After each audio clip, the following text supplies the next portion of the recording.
fighter ready for a big job. But Spencer may finally have met his match in the man who should be described as the most unorthodox trainer in Britain. And meeting Howard Rainey, he didn't know what he was letting himself in for.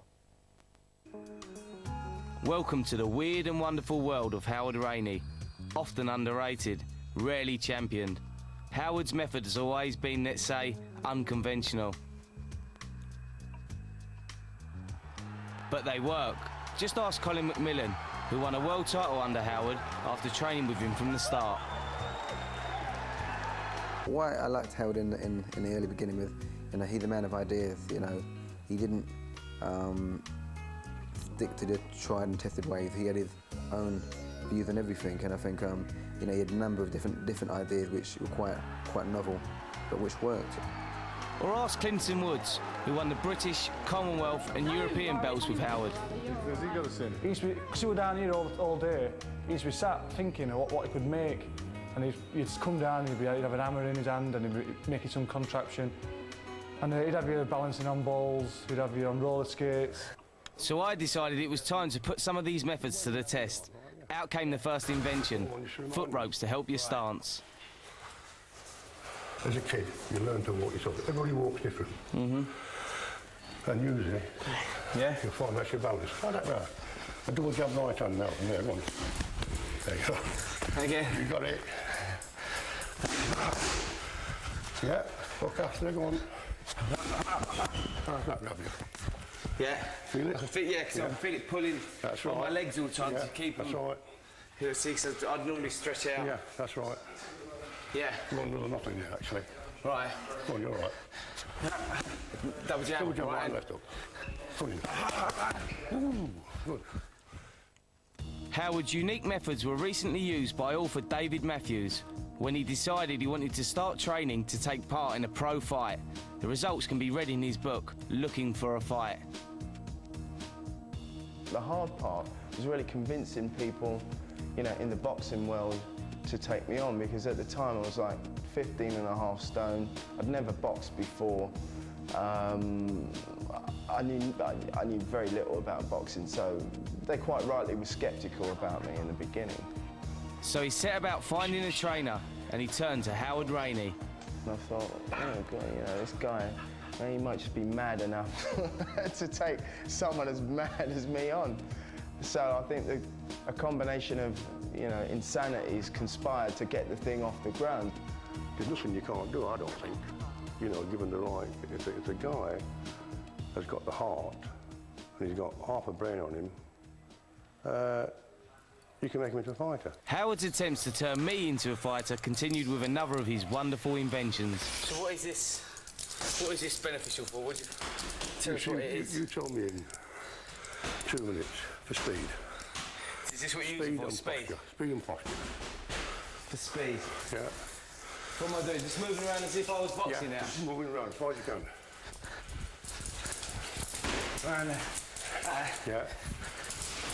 I find this hard on the legs. Yeah. Yeah. Like... So you can't move without them feet being underneath you. Yeah. You think what take you there? Sorry? Your feet are your base.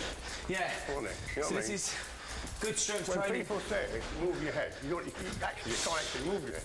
You know what I mean? You cannot move your head. Right? It's the body what moves your head. And feet, that's what moves the head. This type of training turned out to be just what David Matthews needed. On the bottom part.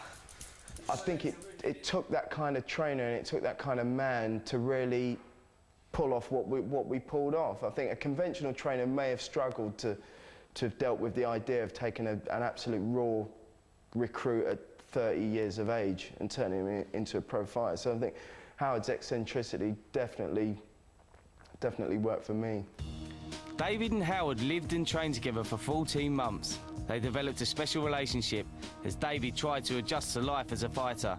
After months of preparation, David was ready for his big night.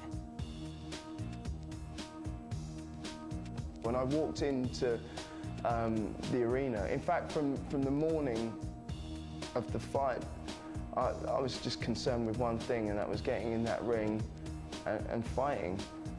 So all of my energies, all of my focus was on that. And It was almost impossible to think of anything else. His special night was ruined by a narrow defeat, but the result didn't really matter.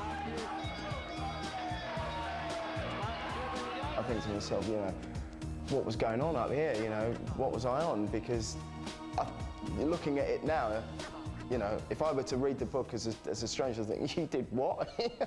This is unbelievable.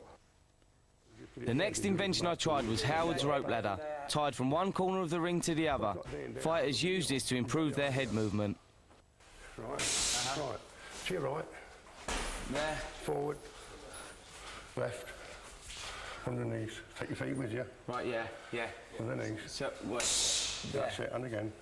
There. So basically it's just... Feet, that's it. But when you get to there, change your level. So what you're doing, you're changing your level, you're changing your direction, and you're changing your distance all the time. So now it's moving on the line, we're going round there. But when you get into there, when you get there, come up. Right there. Yeah, you get used to changing your level. I've always thought there's more to this than what meets the eye, you know. And if you've got people's lives in your hands, you've got to know as much about anatomy and everything else as what you possibly can. You know, for their benefit as well as your own, you know. You're teaching kids, but at the same time, the kids are teaching you. What's your balance like? All right, I thought. Yeah? Stand on there. And you... No. End to end. There. No. Corner to corner. Oh, right, okay. There. And on the other corner now. Right. Right, where you go, balance. In the middle, keep it in the middle.